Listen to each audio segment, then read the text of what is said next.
श्रीमद् भगवत गीता के दूसरे अध्याय का महात्म्य। श्री भगवान कहते हैं, लक्ष्मी, प्रथम अध्याय के महात्म्य का उत्तम उपाख्यान मैंने तुम्हें सुना दिया। अब अन्य अध्यायों के महात्म्य श्रवण करो। दक्षिण दिशा में वेद वेत्ता ब्राह्मणों के पुरंदरपुर नामक नगर में श्रीमान देव शर्मा नामक एक विद्वान ब्राह्मण रहते थे। वे अतिथियों के पूजक, स्वाध्यायशील, वेद शास्त्रों के विशेषज्ञ, यज्ञों का अनुष्ठान करने वाले और तपस्वियों के सदा ही प्रिय थे। उन्होंने उत्तम द्रव्यों के द्वारा अग्नि में हवन करके दीर्घ काल तक देवताओं को तृप्त किया, किंतु उन धर्मात्मा ब्राह्मण को कभी सदा रहने वाली शांति न मिली। वे परम कल्याणमय तत्व का ज्ञान प्राप्त करने की इच्छा से प्रतिदिन प्रचुर सामग्रियों द्वारा सत्य संकल्प वाले तपस्वियों की सेवा करने लगे। इस प्रकार शुभ आचरण करते हुए उन्हें बहुत समय बीत गया। तदनंतर एक दिन पृथ्वी पर उनके समक्ष एक त्यागी महात्मा प्रकट हुए। वे पूर्ण अनुभवी, आकांक्षा रहित, नासिका के अग्रभाग पर दृष्टि रखने वाले तथा शांत चित्त थे। निरंतर परमात्मा के चिंतन में संलग्न हो वे सदा आनंद विभोर रहते थे। देव शर्मा ने उन नित्य संतुष्ट तपस्वी को शुद्ध भाव से प्रणाम किया और पूछा, महात्मन, मुझे शांतिमयी स्थिति कैसे प्राप्त होगी? तब उन आत्मज्ञानी संत ने देव शर्मा को सौपुर ग्राम के निवासी मित्रवान का, जो बकरियों का चरवाहा था, परिचय दिया और कहा, वही तुम्हें उपदेश देगा। यह सुनकर देव शर्मा ने महात्मा की चरणों की वंदना की और समृद्धिशाली सौपुर ग्राम में पहुंचकर उसके उत्तर भाग में एक विशाल वन देखा। उसी वन में नदी के किनारे एक शिला पर मित्रवान बैठा था। उसके नेत्र आनंदातिरेक से निश्चल हो रहे थे। वह अपलक दृष्टि से देख रहा था।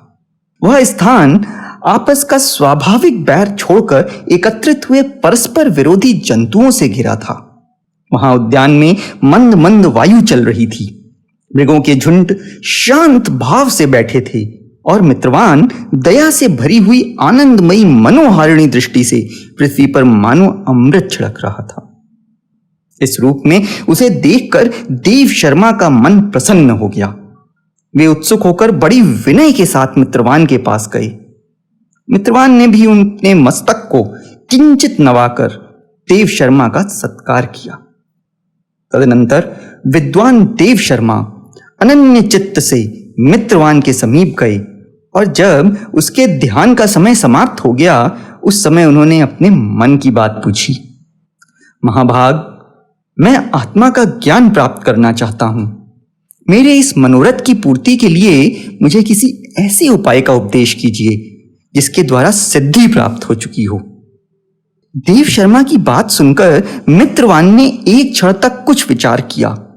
उसके बाद इस प्रकार कहा, विद्वान, एक समय की बात है, मैं वन के भीतर बकरियों की रक्षा कर रहा था।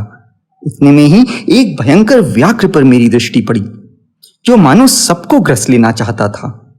मैं मृत्यु से डरता था, इसलिए व्याघ्र को आते देख बकरियों के झुंड को आगे करके वहां से भाग चला। किंतु एक बकरी तुरंत ही सारा भय छोड़कर नदी के किनारे उस बाघ के पास बेरोक टोक चली गई। फिर तो व्याघ्र भी द्वेष छोड़कर चुपचाप खड़ा हो गया। उसे इस अवस्था में देखकर बकरी बोली, व्याघ्र, तुम्हें तो अभीष्ट भोजन प्राप्त हुआ है। मेरे शरीर से मांस निकालकर प्रेम पूर्वक खाओ ना। तुम इतनी देर से खड़े क्यों हो? तुम्हारे मन में मुझे खाने का विचार क्यों नहीं हो रहा है?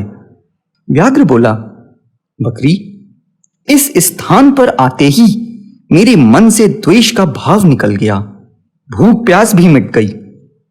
इसलिए पास आने पर भी अब मैं तुझे खाना नहीं चाहता। व्याघ्र के यूं कहने पर बकरी बोली, न जाने मैं कैसे निर्भय हो गई हूं। इसमें क्या कारण हो सकता है? यदि तुम जानते हो तो बताओ। यह सुनकर व्याघ्र ने कहा, मैं भी नहीं जानता। चलो सामने खड़े हुए इन महापुरुष से पूछें। ऐसा निश्चय करके वे दोनों वहां से चल दिए।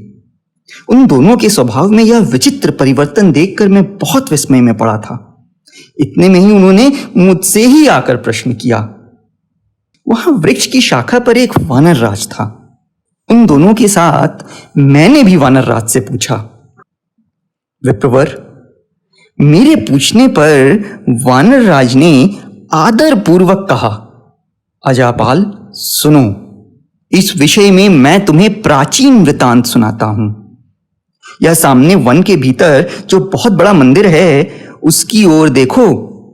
इसमें ब्रह्मा जी का स्थापित किया हुआ एक शिवलिंग है। पूर्व काल में यहां सुकर्मा नामक एक बुद्धिमान महात्मा रहते थे जो तपस्या में संलग्न होकर इस मंदिर में उपासना करते थे। वे वन में से फूलों का संग्रह कर लाते और नदी के जल से पूजनीय भगवान शंकर को स्नान कराकर उन्हीं से उनकी पूजा किया करते थे।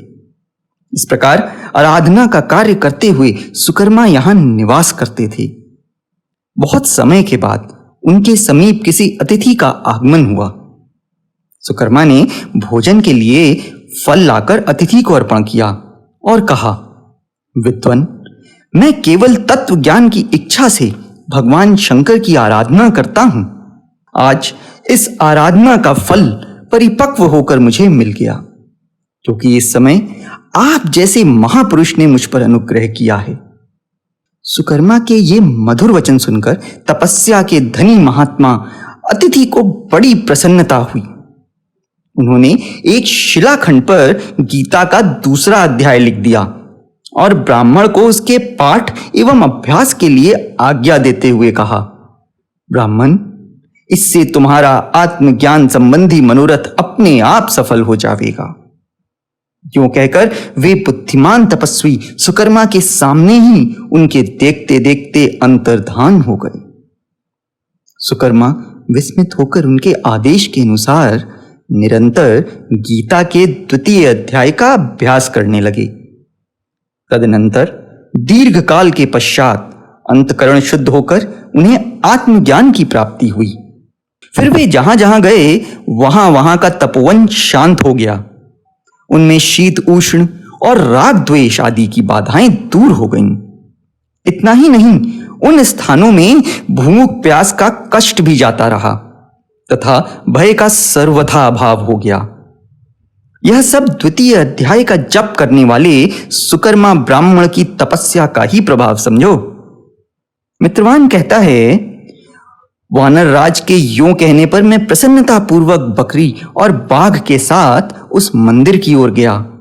वहां जाकर शिलाखंड पर लिखे हुए गीता के द्वितीय अध्याय को मैंने देखा और पढ़ा। उसी की आवृत्ति करने से मैंने तपस्या का पार पा लिया है। अतः भद्र पुरुष, तुम भी सदा द्वितीय अध्याय की ही आवृत्ति किया करो। ऐसा करने पर मुक्ति तुमसे दूर नहीं रहेगी। श्री भगवान कहते हैं, प्रिय, मित्रवान के इस प्रकार आदेश देने पर देव शर्मा ने उसका पूजन किया और उसे प्रणाम करके पुरंदरपुर की राह ली। वहां किसी देवालय में पूर्वोक्त आत्मज्ञानी महात्मा को पाकर उन्होंने यह सारा वृतांत निवेदन किया और सबसे पहले उन्हीं से द्वितीय अध्याय को पढ़ा। उनसे उपदेश पाकर शुद्ध अंतकरण वाले सुकर्मा प्रतिदिन बड़ी श्रद्धा के साथ द्वितीय अध्याय का पाठ करने लगे। तब से उन्होंने अनवद्य परम पद को प्राप्त कर लिया। लक्ष्मी, यह द्वितीय अध्याय का उपाख्यान कहा गया। जय श्री राम, जय श्री राम।